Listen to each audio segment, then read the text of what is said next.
ایک ہوتا ہے نماز پڑھنا، ایک ہوتا ہے اہتمام کے ساتھ نماز پڑھنا، یعنی ذرا وقت پہ اٹھنا، ذرا صحیح کر کے وضو کرنا، ذرا شوق سے مصلی بچھانا۔ ایک ہوتا ہے تسبیح پڑھ لینا، اور ایک ہوتا ہے ذرا تھوڑا سا نا شوق کے ساتھ اللہ کو یاد کرنا۔ آپ کبھی جو میں نے آیہ کریمہ پڑھی اس کی آپ شان نزول دیکھیں، نبی کریم صلی اللہ تعالی علیہ وسلم کے نا کچھ صحابہ اللہ کی محبت کے شوق میں حضور کی بارگاہ میں حاضر ہوئے، اور انہوں نے آ کے عرض پتہ کیا کیا؟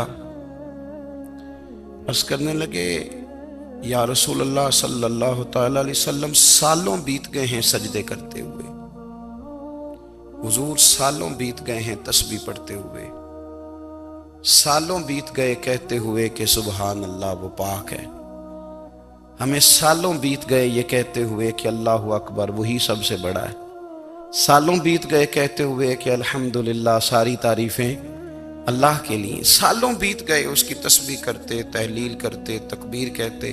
حضور اب نہ ہمارا اپنے رب سے ملنے کو جی چاہتا ہے، کبھی اے حقیقت منتظر نظر آ نہ لباس مجاز میں، لاکھوں سجدے تڑپ رہے ہیں میری جبین نیاز میں، اور اقبال کہنے لگے کہ تیرے عشق کی انتہا چاہتا ہوں، تو میری سادگی دیکھ کیا چاہتا ہوں، میرا ذرا سا تو دل ہے مگر شوق اتنا، میں وہی لن ترانی سنا چاہتا ہوں۔ میرا بھی دل کرتا ہے کہ اللہ میں تجھے کہوں میں تجھے دیکھنا چاہتا ہوں، جس طرح حضرت موسیٰ کلیم علیہ السلام نے کہا تھا، اور تو مجھے کہے کہ لن ترانی تو نہیں دیکھ سکتا، ذرا سا تو دل ہے مگر شوق اتنا، میں بھی وہی لن ترانی سنا چاہتا ہوں۔ پھر کہنے لگے بھری بزم میں راز کی بات کہہ دی، بڑا بے ادب ہوں سزا چاہتا ہوں۔ دیکھو سب لوگوں کے بیچ ہی میں نے یہ کہہ دیا۔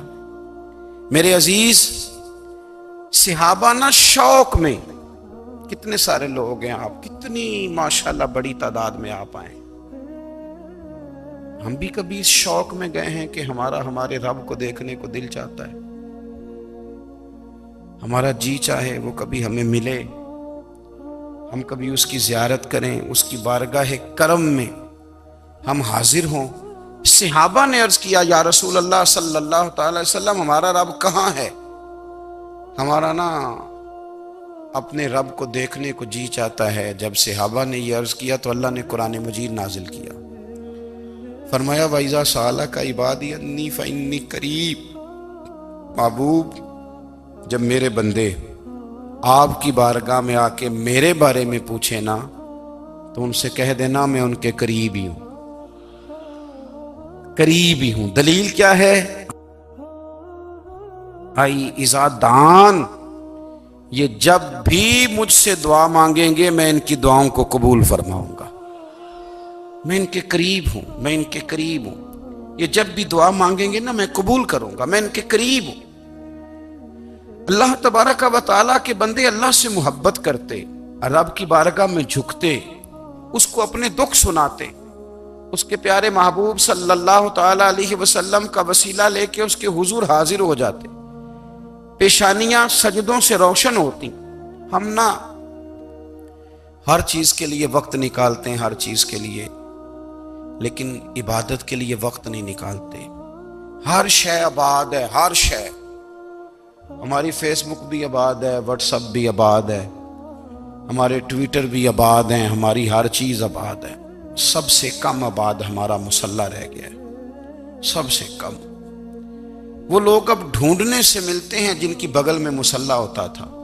میرے بھائی آپ کتنا کو دنیا کے پیچھے بھاگو گے تھکا دے گی، کتنا دولت کے پیچھے بھاگو گے تھکا دے گی۔ آپ جب اپنی زندگی میں جمع تفریق کرو گے نا تو مرتے وقت احساس ہوگا کہ سارا کچھ تو لوگوں کے لیے کیا، اپنے لیے تو کر ہی کچھ نہیں سکے۔ اور ہم عبادت کے معاملے میں بہانے بازی بھی کرتے ہیں، ہم کہتے ہیں اوہو رزق کمانا بھی تو عبادت ہی ہے نا، تو میں حلال روزی کے لیے جا رہا ہوں، یہ بھی تو عبادت ہے نا۔ میری طرح کے لوگ کہہ دیتے ہیں کہ میں سویرے اٹھ کے مدرسے میں کچھ اسباق دیکھتا ہوں تو یہ بھی تو عبادت ہے، میں بیان کرنے کے لیے مطالعہ کرتا ہوں تو یہ بھی تو عبادت ہے نا۔ اتنے اتنے لمبے سفر کر کے ملک میں دنیا میں گھومتا ہوں تو یہ بھی تو میں عبادت ہی کر رہا ہوں. اب اسپیشل نفلوں کے لیے وقت کس طرح نکلے, اسپیشل کر کے تسبیح میں کیسے چلاؤں, میں سارا کچھ ہم بہانے بنا لیتے ہیں نا. میرا سوال یہ ہے کہ یہ ساری باتیں صحابہ کو, نبی کریم کو, دیگر لوگوں کو بھی تو پتہ تھی نا. لیکن آپ غور تو کریں, 23 سال حضور کو وقت ملا, مختصر وقت ظاہراً تبلیغ کرنے کے لیے. پوری دنیا میں دین بھی پھیلانا ہے. گھر میں 11 ازواج ہیں, 4 بیٹیاں ہیں, ان کی اولادیں, سارے کام کاج بھی دیکھنے. لیکن سیدہ طیبہ طاہرہ حضرت عائشہ صدیقہ رضی اللہ تعالیٰ عنہ فرماتی ہیں سارا دن تبلیغ کرتے, ہر غلام کے دکھ سنتے, گھر میں آتے تو اپنے گھر والوں کا خیال کرتے, کام میں ہمارا ہاتھ بٹاتے. قربان جاؤں, کہتی ہیں زمانہ سارا سو جاتا لیکن آمنہ کے لال مصلی بچھا لیتے. دنیا سو گئی, ساری سب سو گئے, جو خدام تھے, وہ جو غلام تھے, وہ سو گئے. صحیح مسلم نے لفظ ملیں گے, سیدہ پاک فرماتی ہیں او میرے نبی کے غلاموں, میں نے یہ رنگ بھی دیکھا ہے کہ حضور نے اتنا کھڑے رہے, اتنا قیام کیا, اتنا قیام کیا کہ مقدس پیروں میں ورم آ گئے, سوج گئے پیر. اتنے بڑے دل پہ ہاتھ رکھ کے نہیں بتا سکتا کہ میرے کبھی نماز میں پیر سوج گئے, کوئی نہیں بتا سکتا. بچوں کی روٹی کماتے تھک گئے بات الگ ہے, ہم سیر کرنے گئے تو تھک گئے بات الگ ہے. لیکن عبادت میں یہ بھی تو مسلم شریف ہے نا, یہ بھی تو دین ہے نا, یہ بھی تو حضور کی سنت ہے, یہ بھی تو وہ چیز ہے جو کریم کی آنکھوں کی ٹھنڈک ہے. سیدہ فرماتی ہیں پیروں میں ورم آ گئے, اور ساری رات ہی حضور نے نماز پڑھی اور ایک ہی آیت بار بار دہرائی. مسجد نبوی میں بلال حبشی نے فجر کی اذان دے دی اور حضور ابھی مصلی پہ تھے. کریم فارغ ہوئے, میں نے عرض کی یا رسول اللہ صلی اللہ علیہ وسلم, آپ کے تو صدقے اللہ اگلے پچھلوں کے گناہ معاف کرے گا, تو آپ اتنی آہوزاری کیوں فرماتے ہیں؟ آپ تو شفیع ہیں, آپ تو انبیاء کے امام ہیں. تو حضور نے فرمایا عائشہ تم نے گنوایا ہے نا میرے اللہ کی مجھ پر کتنی رحمت ہے. افلا اکون عبدا شکورا, فرمایا اگر اس نے اتنی نعمتیں دی ہیں تو کیا میں اس کا شکر گزار بندہ نہ بنوں, میں شکر گزار بندہ نہ بنوں اس کا؟ پھر اگر اتنی نعمتیں اس نے دی ہیں, مجھے اتنا نوازا ہے, تو پھر میں اس کے سامنے سجدے نہ کروں؟ او میرے بھائی, بڑے قابل فخر لوگ ہیں ہم کہ ہم نبی پاک کے غلام ہیں. ہم قابل فخر ہیں کہ نبی کریم کے غلام ہیں. کیا کبھی اس غلامی کے شکرانے میں بھی 2 نفل پڑھے کہ یا اللہ تیرا شکر ہے تو نے ہمیں حضور کا غلام بنایا ہے؟ یاد رکھیں کہ اپنی روحانی زندگی کو آباد کریں, استغفار پڑھیں, تسبیحات کریں. حضرت عبداللہ ابن عمر رضی اللہ تعالیٰ عنہ حضرت عمر کے صاحبزادے, مکہ مکرمہ میں ان کی قبر ہے. میں نے جب انہیں پڑھا تو مجھے ان سے بڑا پیار ہو گیا. لیکن آپ کو پتہ ہے وہاں جا کے کسی شخص کا مزار تلاش کرنا یا پوچھنا ایک مشکل کام ہوتا ہے. تو ایک دفعہ میں مکہ شریف میں حاضر تھا, تو ایک گاڑی والا ڈرائیور مجھے کہنے لگا کہ مولانا میں آپ کو جانتا ہوں, مجھے آپ سے محبت ہے, ایک بات بتاؤں آپ کو. میں نے کہا بتاؤ. کہنے لگے حضرت عبداللہ ابن عمر کی قبر دیکھنی ہے. میں نے کہا یہ تو نہیں کہہ رہا, یہ کسی نے بندوبست کرایا ہے, یہ اللہ نے تیرے دل میں بات ڈالی ہے, یہ ہو گیا تو لے چل مجھے. حضرت عبداللہ ابن عمر کو نبی پاک نے فرمایا تھا راجل صالح, یہ نیک بندہ ہے, یہ متقی آدمی. حضرت عبداللہ ابن عمر رضی اللہ تعالیٰ عنہ سیدنا فاروق اعظم رضی اللہ تعالیٰ عنہ کے صاحبزادے ہیں, اور ان کی ہمشیرہ سیدہ حفصہ رضی اللہ تعالیٰ عنہ حضور کی زوجہ محترمہ ہے. ایک دن اپنی ہمشیرہ سے کہنے لگے کہ نبی کریم صلی اللہ تعالیٰ علیہ وسلم گھر میں آئے نا, اور اگر حضور غم امت میں پریشان نہ ہوں, طبیعت کو حشاش بشاش دیکھو, تو ذرا پوچھنا تو صحیح حضور کا میرے بارے میں کیا خیال ہے, پوچھنا تو صحیح کہ کریم کی بارگاہ میں میرا کیا مقام ہے, میرے بارے میں حضور کیا فرماتے ہیں. اب بہن کو کام بتائے اور بتائے بھی بھائی, اور پھر بہن وہ کام نہ کرے, یہ تاریخ میں ہوتا نہیں. حضرت عمر فاروق رضی اللہ تعالیٰ عنہ کی صاحبزادی ام المومنین رضی اللہ تعالیٰ عنہ فرماتی ہیں کہ میں تو بس منتظر تھی. انہوں نے تو کہا تھا نا کہ اگر تم حشاش بشاش دیکھو تو بات کرنا، لیکن حضور تشریف لائے، میری باری تھی، میرے گھر تشریف لائے، کھانا پیش کیا تو فوراً میں نے عرض کی حضور ایک بات پوچھنی تھی. حضور نے فرمایا پوچھئے. میں نے عرض کی حضور میرے بھائی عبداللہ ابن عمر کے بارے میں آپ کا کیا خیال ہے؟ نوجوانوں میری بات پہ غور کرنا، میرے بھائی کے بارے میں آپ کا کیا خیال ہے؟ تو نبی کریم صلی اللہ تعالیٰ علیہ وآلہ وسلم نے میری طرف دیکھا اور پھر حضور زیر لب تھوڑا مسکرائے. اور بریلی کے امام کہتے ہیں کہ حضور مسکرا دیتے تھے نا تو جو بڑا دکھی ہوتا تھا وہ بھی ہنس پڑتا تھا. اب سوال پیدا ہوتا تھا کہ پھر تو اس مسکراہٹ کے لیے انتظار کرنا پڑتا ہوگا کئی مہینے کہ حضور مسکرائیں تو رونے والے ہنسیں. تو اعلیٰ حضرت فرماتے ہیں نہیں، انتظار نہیں کرنا پڑتا، یہ مسکراتے رہنا تو حضور کی عادت ہے. جس کی تسکین سے روتے ہوئے ہنس پڑے اس تبسم کی عادت پہ لاکھوں سلام. یعنی یہ تو عادت ہے حضور کی مسکراتے رہنا، اس کے لیے انتظار نہیں کرنا پڑتا. بھائیو آپ خیال رکھیں گے، غور کریں گے. حضرت عبداللہ ابن عمر رضی اللہ تعالیٰ عنہ کے بارے میں پوچھا تو سیدہ فرماتی ہیں کہ نبی کریم صلی اللہ تعالیٰ علیہ وسلم نہ زیر لب مسکرائے اور فرمایا حفصہ تیرا بھائی ہے تو اچھا، لیکن میں نے سنا ہے کہ عشاء کی نماز پڑھتا ہے تو فجر تک سویا ہی رہتا ہے. او نوجوانوں، 10 بجے تک سونے کی بات نہیں ہوئی، 9 بجے تک سونے کی بات نہیں ہوئی، 11 بجے اٹھنے کی بات نہیں. حضور فرمانے لگے میں نے سنا ہے کہ عشاء کی نماز پڑھ کے سو جاتا ہے اور فجر تک سویا ہی رہتا ہے، اسے چاہیے کہ تہجد کے وقت اٹھا کرے، اللہ کی بارگاہ میں حاضر ہوا کرے، آہوزاری کرے، سجدے کرے، عبادت کرے. اٹھتا ہے اور فجر میں جا کے اٹھتا ہے.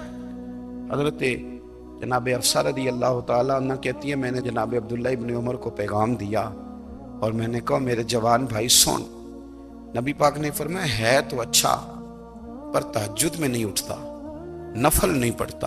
او میری ملت کے جوانوں، مزہ نہیں آ جاتا جب ساری دنیا سوئی ہو، ساری دنیا، اور بستر بھی گرم ہو اور نیند بھی پورا غلبہ کر رہی ہو، اور اچانک گھنٹی بجے دماغ میں، آنکھ کھلے، گھڑی پہ نظر پڑے، 3:30 4 بجے کا پیغام گھڑی بتائے، اور کوئی چڑھتی جوانی والا اٹھ کے وضو کرے، اور جب وہ مصلی کھول کے بچھائے تو مدینے والے محبوب کہتے ہیں کہ ہر نماز پہ رب ثواب دیتا ہے، اور جو اٹھ کے تہجد کی نماز پڑھے اسے دیکھ کے تو رب مسکراتا ہے، جو اس کی شان کے لائق ہے، جو اس کی شان کے لائق، وہ مسکراتا ہے، خوش ہوتا ہے کہ میرا بندہ تہجد میں اٹھ گیا، وہ مسکراتا ہے. کاش ہماری صبحیں کبھی اپنے مالک کے نام ہو جائیں. کاش کے صبح حضرت ابو الحسن رحمت اللہ تعالیٰ علیہ حضرت معاذ ابن جبل رضی اللہ تعالیٰ عنہ کے پاس بیٹھا کرتے تھے. فرماتے ہیں ان سے جو پیار بڑھا تو پھر میرا مصلی سے بھی بڑھ گیا. تابعی ہیں، فرماتے ہیں صحابی رسول سے محبت ہوئی تو ذکر سے بھی ہو گئی، پھر درود شریف سے بھی ہو گئی. محبت ان سے بڑھی تو پھر اللہ نے مسجد کا پیار بھی بڑھا دیا. آپ فرماتے ہیں کہ میری ہر وقت طبیعت چاہتی تھی کہ بس اللہ اللہ کروں، بس اللہ اللہ کروں، بس نہ میں ذرا تھوڑی جان چھڑاؤں لوگوں سے، کوئی 10 منٹ ملے تو میں کچھ 4 نفل پڑھ لوں، میں تھوڑا سا نہ بچوں لوگوں سے، اور مجھے تسبیح ملے تو میں نہ کچھ 400-500 دفعہ استغفار پڑھوں، سبحان اللہ، الحمدللہ، اللہ اکبر، لا حول ولا قوت الا باللہ، میں نہ تسبیحات پڑھوں. فرماتے ہیں کہ بچے تھے گھر میں 6-7، غربت تھی، کام ملتا کوئی نہیں تھا، اور میں کام چور نہیں تھا، کام ڈھونڈتا تھا، پر اللہ کی قدرت کے کام نہیں ملتا تھا. فرماتے ہیں کہ میں نے ایک دن اپنی اہلیہ سے کہا کہ آج میں پھر جاتا ہوں کام ڈھونڈنے. تو میری بیوی بڑی فرما بردار تھی، پر اس دن نہ غربت کے ہاتھوں تنگ آ کے کہنے لگی آج نانا کوئی تو چیز لے کے آیا تو مجھ سے بچوں کی بھوک نہیں دیکھی جاتی. یہ سب روگاں دا روگ محمد جس دا نام غریبی، کنڈ بلا کے لنگ جاندے نہیں دوست یار قریبی. آج نہ کچھ لے کے آیا تو میں بچے لے کے چلی جاؤں گی. شیخ فرماتے ہیں کہ میں بڑا پریشان گھر سے نکلا، پر میں نے صبح سے لے کے زور تک کام ڈھونڈا، کام ملا کوئی نہیں۔ تو میرے دل میں خیال آیا چلو کام نہیں ملتا تو اللہ اللہ تو کرے نا، چلو بندوں کی مزدوری نہیں ملتی تو رب کریم کی عبادت ہی کرتے ہیں۔ فرماتے ہیں کہ میں نے نا فرات کے پانی سے وضو کیا، نہر کے، شدید دھوپ تھی، ساتھ ریت تھی اور ریت تپ رہی تھی۔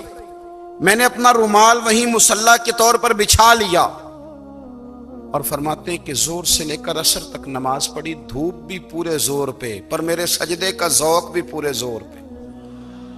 فرماتے ہیں سورج بھی چمک رہا ہے اور رب کی عبادت کا ذوق بھی پورے زور پہ، میں سجدہ کروں تو پھر میرا اٹھانے کو جی نہ چاہے۔ میرے استاد لکھا کرتے تھے، یہ ان کا شعر ہے، وہ کہا کرتے تھے مجھے سوز دے، مجھے ساز دے اور مجھے نیم شب کا نیاز دے، دم سجدہ خود کو میں توڑ دوں، مجھے ایسا ذوق نماز دے۔ اور میں تیری بہار کا پھول ہوں، میں کھلا بھی ہوں تو تیرے لیے، مجھے میری شاخ سے توڑ لے، مجھے اپنی زلف کا ناز دے۔ بھائی فرماتے ہیں کہ عصر تک میں نے نفل پڑھے، دل ڈھلنے لگا، عصر کی نماز پڑھی اور میں وہاں سے چلا۔ اب میں جب نکلنے لگا تو دل میں خیال آیا کہ چھوٹی چھوٹی دیواریں ہیں گھر کی، بغیر کچھ لیے جاؤں گا تو بیوی دور سے دیکھے گی تو شور کرے گی کہ پھر خالی ہاتھ آ گیا ہے۔ کہتے میں نے اپنے اسی رومال میں جس پہ میں نے نماز پڑھی تھی نا، رومال میں کی آخی دے پنجابی جسافہ کہتے ہیں، اسی میں نا میں نے کچھ ریت بھر لی کہ وہ دور سے دیکھے گی تو سمجھے گی کچھ لے کے آیا ہے، چلو جا کے اسے بتا دوں گا کہ آج پھر مزدوری نہیں ملی۔ کہتے ہیں وہ ریت لے کر جب میں گھر میں گیا تو پہلے بیوی دروازے پہ کھڑی ہوتی تھی، پوچھتی تھی خالی ہاتھ آ گئے ہو؟ آج میں نے دیکھا تو ہے ہی کوئی نہیں۔ فرماتے ہیں میں اندر داخل ہوا، سلام لیے، کونے میں میں نے وہ رومال رکھ دیا اور میں نے آواز دی کہ بھلی مانس کہاں ہو؟ تو وہ کہنے لگی آپ منہ ہاتھ دھو لیں، میں روٹی لے کے آئی۔ میں نے کہا روٹی کہاں سے آ گئی؟ یہاں تو کئی دنوں کے فاقے، تو کئی دنوں کی غربت ہے، یہاں تو اس گھر میں تو فقیری ہے۔ فرماتے ہیں کہ وہ روٹی لے کے آئی اور اس وقت کی جو موجودہ نعمتیں تھیں، سمجھ لیں سلاد، اچار، ہر چیز ساتھ لائی۔ میں نے کہا کہ بچے کہاں گئے؟ کہنے لگی وہ کھانا کھا کے کھیلنے گئے، آپ کھانا کھا لیں آ جاتے۔ کھانا اس نے چن دیا۔ میں نے حیرت انگیز لہجے میں ساری نعمتیں اپنے دسترخوان پہ دیکھ کر کے بیوی سے پوچھا یہ کہاں سے آیا کھانا؟ بچوں کو تو نے کہاں سے کھانا کھلایا؟ یہ سارا کچھ کیسا ہے؟ کہنے لگی پتہ نہیں آج آپ کس کریم کی مزدوری کرنے چلے گئے تھے، پتہ نہیں کس کریم کی، میرے گھر میں تو اتنی نعمتیں آئی ہیں کہ مجھ سے سنبھالی نہیں جا رہی، اتنا اناج ہے، اتنا گندم ہے، کس کریم کے دروازے آج چلے گئے تھے؟ یہ کہتے کہتے وہ اٹھی اور اٹھ کر کے کہنے لگی پہلے بڑا کچھ آیا تھا، اب کیا لے آئے ہو؟ اور جا کر کے نا اس نے وہ ریت والا رومال کھولا، کہنے لگے میں تو لے کے آیا تھا ریت، تو میرے رب نے اسے بھی سونے اور ہیرے بنا دیا تھا۔ جب آپ کی توجہ اللہ کی جانب، میرے نبی پاک صلی اللہ تعالی علیہ وسلم نے فرمایا ہر چیز اپنے رب سے مانگ، ہر چیز مانگ، ہر چیز مانگ۔ یا رسول اللہ کیا کچھ؟ میرے محبوب نے فرمایا تیرے گھر میں نمک بھی ختم ہو جائے تو وہ بھی اپنے رب سے مانگا کر، تو مانگنا وہ تجھے دے گا، تو اس کی بارگاہ میں کشکول طلب دراز تو کرنا۔ اور ترمذی شریف میں عجیب لفظ ہیں، رسول کائنات نے فرمایا، رب کریم فرماتا ہے جب میرا بندہ ہاتھ اٹھاتا ہے نا تو مجھے حیا آتی ہے کہ میں خالی کیسے لوٹا دوں اس کے، اتنے بڑے بادشاہ کی بارگاہ میں۔ او بھائی لوگوں سے عزتیں تلاش کرتے ہو تو وہ کیا تمہیں عزت دیں گے؟ وہ تو کل اچھا کہتے ہیں پرسوں برا کہنے لگ جاتے ہیں۔ لوگوں کے سامنے گڈ بک میں آنا چاہو گے تو وہ تو سویرے تمہارے بارے میں کچھ کہیں گے، شام کچھ اور کہیں گے۔ اپنی روحانی زندگی آباد کریں، اپنے مصلے کو وقت دیں اور دنیا سے چھپ کر اس موبائل کو بند کر کے اور اپنے آپ سے بھی چھپ کے اور تنہا ہو کے چھپا کے سارا کچھ اپنے آنسو اپنے رب کی بارگاہ میں پیش کریں، اس کے حضور حاضری دیں۔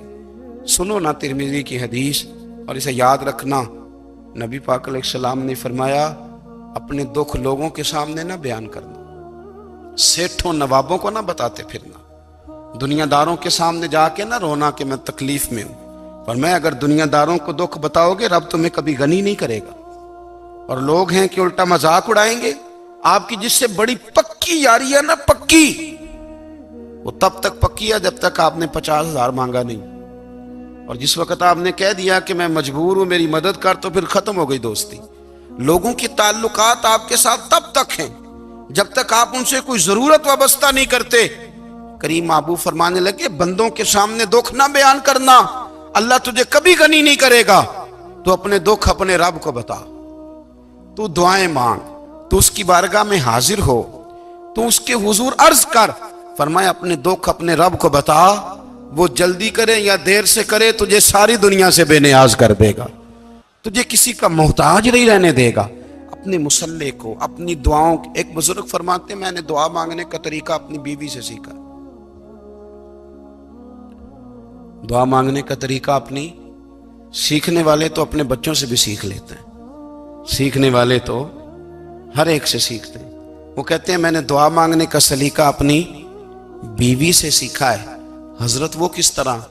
فرمانے لگے میری بیوی نے نا مجھے کوئی کام بتایا، کچھ پیسوں کی ضرورت کے لیے کہا، تو میں نے اسے کہا کہ بھئی ابھی میرے پاس نہیں ہے، کچھ دنوں میں آتے ہیں تو میں دے دوں گا.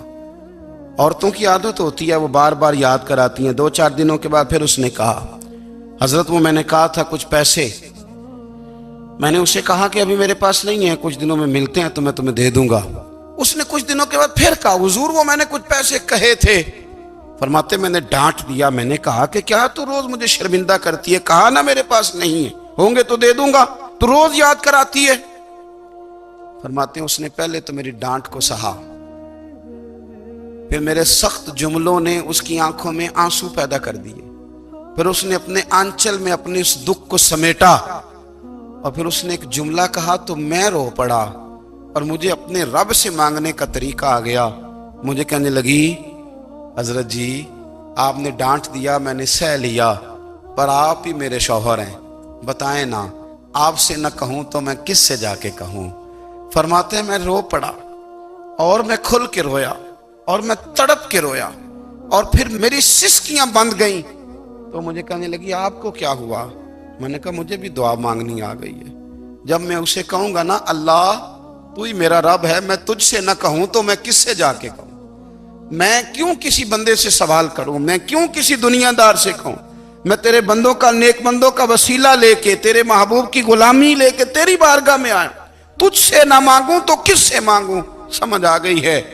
جب میں اس رنگ میں مانگوں گا تو پھر رب میرے اوپر بڑا ہی فضل فرمائے گا، وہ میرے اوپر بڑی رحمت کرے گا، وہ میرے لیے آسانیاں کرے. عزیز دوستو ہم اس طرح کرنے لگ گئے ہیں کہ ہم نے نا اپنے تعلقات پر اعتماد کرنا شروع کر دیا ہے. میرے تعلقات بہت ہیں. ہم نے اپنی دولت پر اعتماد کرنا شروع کر دیا، میرے پاس دولت بہت ہے. ہم نے اپنے علم پر، اپنی شہرت پر اعتماد کرنا شروع کر دیا ہے کہ میرے پاس فلاں چیز بہت ہے.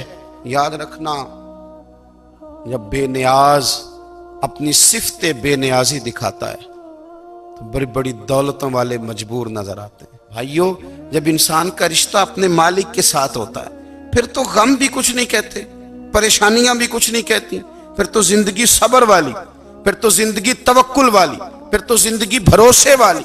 پھر انسان اپنے آپ کو رسوا نہیں کرتا، دنیا داروں سے امیدیں اس کی ختم ہو جاتی، امیدیں اللہ رسول سے لگا لیتا ہے، مضبوط ہو جاتا ہے، مضبوط، طاقتور ہو جاتا ہے، خوددار ہو جاتا ہے، باوقار باعزت ہو جاتا ہے.